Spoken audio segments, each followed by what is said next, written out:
We began this unit learning that if we reach back to the beginnings of any culture, we can find narratives that attempt to explain why things are the way that they are. Why does rain fall from the sky? Where does fire come from? Why are the oceans filled with water? Hey, why does it get so dark at night?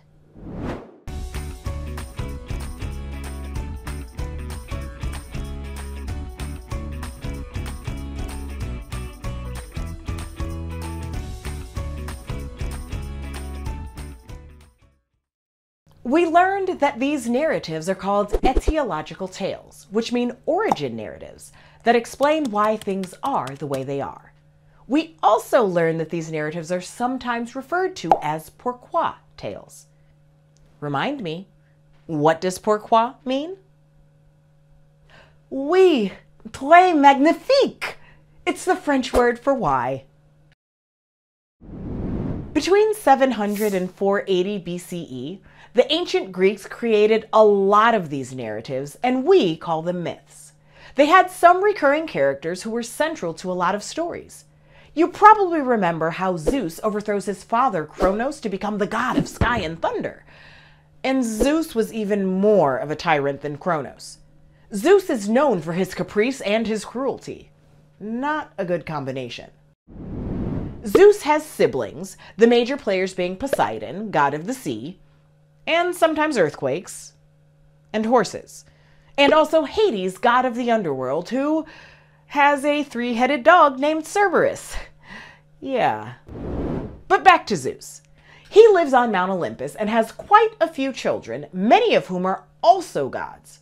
Some of his high-achieving offspring include Athena, goddess of wisdom and war, Aphrodite, goddess of love and beauty, Apollo, god of the sun and light, and a few other things like poetry, and agriculture, and archery. Apollo covers a lot of territory.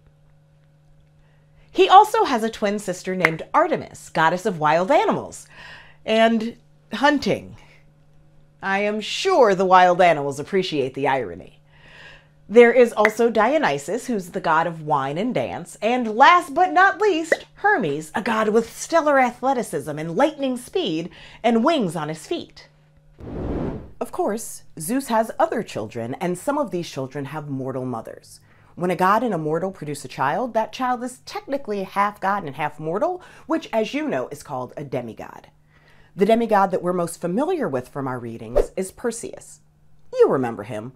Originally cast out upon the sea because his father feared the prophecy of an oracle, Perseus and his mother are rescued, and then he grows up and beheads the snake-haired Gorgon named Medusa. Classic protagonist versus antagonist conflict. Speaking of protagonist versus antagonist, you also remember Theseus, right? He's the one who entered the bewildering labyrinth and made short work of the Minotaur.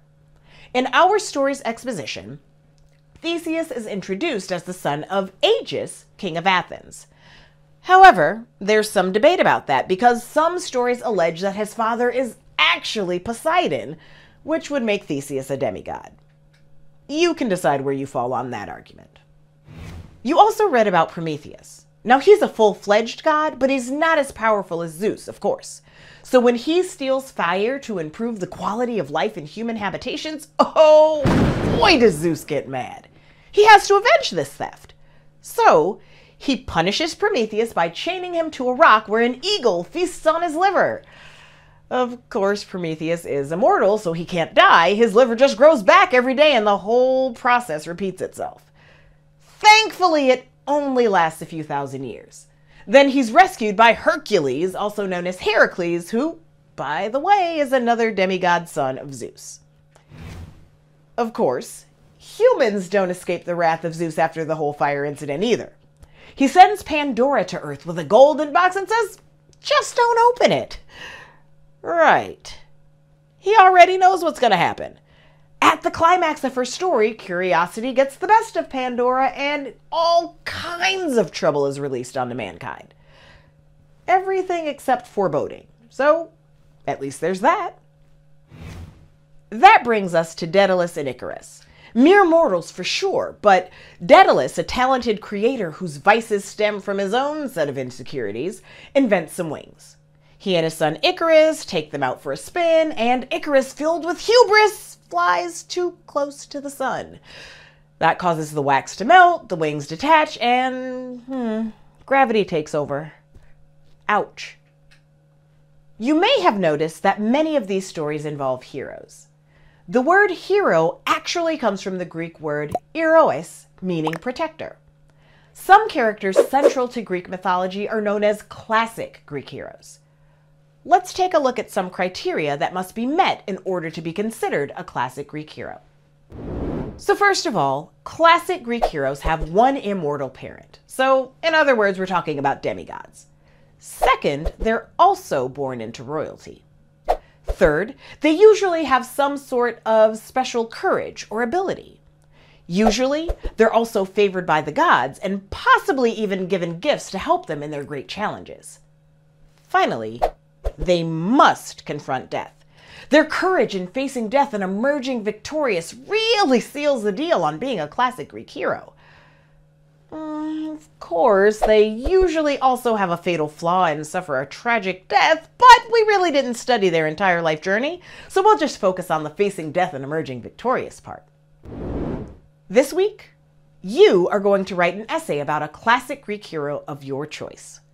Your job is to make a claim that this character is truly a classic Greek hero, and then use logic and reasoning to support that claim. So, start thinking about who fits the bill. Which character do you choose? What type of evidence from the text supports their status as a hero? How can you use logic and reasoning to explain how this evidence supports your claim? Is there a counterclaim that you can address to strengthen your argument and head off an opposing viewpoint? Over the past 5 weeks, you've learned a lot about Greek mythology, strengthened your writing skills, expanded your vocabulary, and reinforced your understanding of grammar and usage. Carry that with you as you continue to learn. And of course, remember to always be clever. Hey, hey.